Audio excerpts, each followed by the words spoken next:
Hey everyone, this is me Summi Jha and you are watching While Learning School Class 6 to Class 12, your ultimate destination for knowledge and growth. Guys, आज की video में हम लोग discuss करने वाले हैं class 7 का chapter number 6 जिसका नाम है इकरस फोलिक।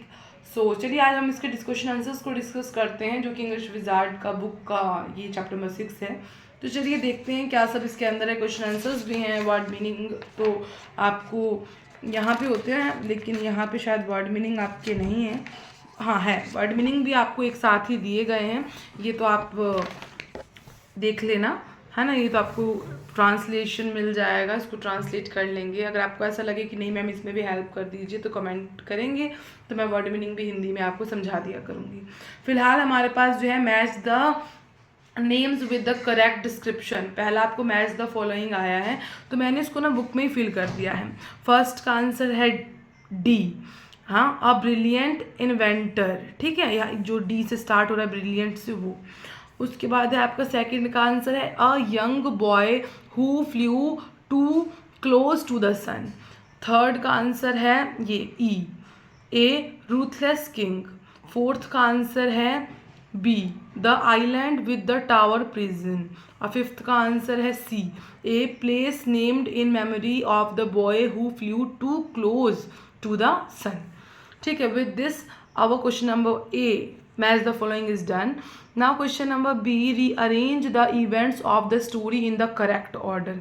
इसको आपको करेक्ट ऑर्डर में अरेंज करना है, यानी कि उल्टा पुल्टा पूरा स्टोरी लिखा है। नंबर 1 लाइन कौन सी होगी उसके सामने नंबर 1 लिखना है, नंबर 2 लाइन कौन सी होगी उसके सामने नंबर 2 लिखना है, नंबर 3 नंबर 4 इस तरीके से। तो यहाँ पे सबसे पहली लाइन जो है वो ये है। सो यहाँ पे हमने लिखा है नंबर 1, उसके बाद है नंबर 2, फिर है नंबर 3 आपका यहाँ पे सीइंग द बर्ड्स वाली लाइन नंबर 3 है। नाउ नंबर 4 जो है वो सून विद द हेल्प वाला लाइन नंबर 4 है। उसके बाद डिडलस नंबर 5 है। Number 6 Icarus ignored his father वाली लाइन नंबर 6 है। उसके बाद 7 सबसे फर्स्ट लाइन आपकी 7 है। उसके बाद Icarus was never found the sea, ये हमारा 8th लाइन है। 9th लाइन है Daedalus landed on the nearest island, ये हमारा 9 है। और लास्ट लाइन जो है वो हमारा 10 है। सो इसके साथ आपने स्टोरी अरेंज कर लिया, तो ये आपका ए और बी दोनों जो है वो डन हो चुका है। अब हमारे पास जब हम सी की तरफ चलें तो सी जो है ना फिल इन द ब्लैंक्स है, तो फिल इन द ब्लैंक्स कर लेते हैं। फिल इन द ब्लैंक्स में आपको यहाँ पे दिया गया है, फिल इन द ब्लैंक्स है आपका फर्स्ट में आपको भरना है डिडलस वॉज अ ब्रिलियंट वाला लाइन को कंप्लीट करना है। तो आप जब इस स्टोरी को पढ़ेंगे ना तो आपको ये fill in the blanks story में भी मिल जाएगी। अगला है आपका लेबिरिंथ, LABYRINTH, लेबिरिंथ।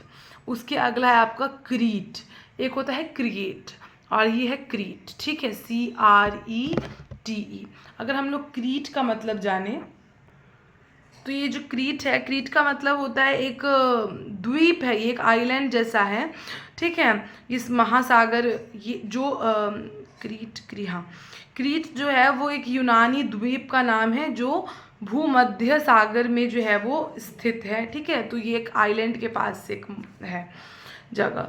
अगला आपका आंसर है सी गर्ल्स, और उसका 2 आपका फिल इन द ब्लैंक्स है, एक में आपको भरना है विंग्स और एक में आपको भरना है वैक्स, ठीक है। तो फिल इन द ब्लैंक्स भी इसी के साथ हमारा कंप्लीट हो चुका है।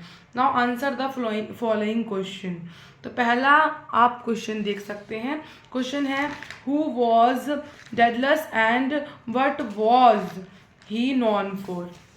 So answer is Daedalus was a skilled architect, ठीक है, ये TECT है, architect, sculptor and inventor. He was known for creating remarkable machines and buildings, including the intricate labyrinth for King Minos. Now, question number 2.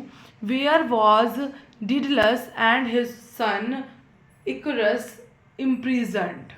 So, answer is Daedalus and his son Icarus were imprisoned in a tall tower on the island of Crete. Now, Question number 3. The question number 3 is what inspired Daedalus to escape from the prison? So the answer is Daedalus saw seagulls flying freely from his prison window and realized that he could create wings to escape. Now question number 4. In a question number 4, the question is what happened during Daedalus and escape flight over the island of Crete? Daedalus and Icarus managed to take flight and people mistook them for gods. However, Icarus became overconfident, ignored his father's warning, and flew too close to the sun, causing his wings to melt. Now question number 5. In a question number 5, the question is what did Daedalus do after Icarus fell into the sea? So the answer is Daedalus searched for Icarus but only found feathers floating on the water. Heartbroken, he named the nearest island Icaria in his son's memory and later hung up his wings in the temple of Apollo in Sicily, vowing never to fly again.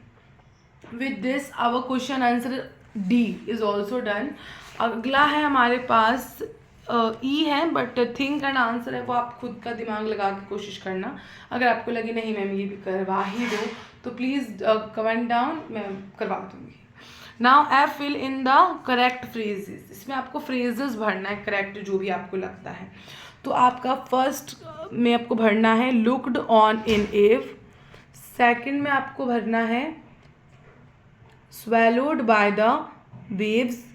Third में आपको भरना है horror stuck. Fourth में आपको भरना है contain there excitement.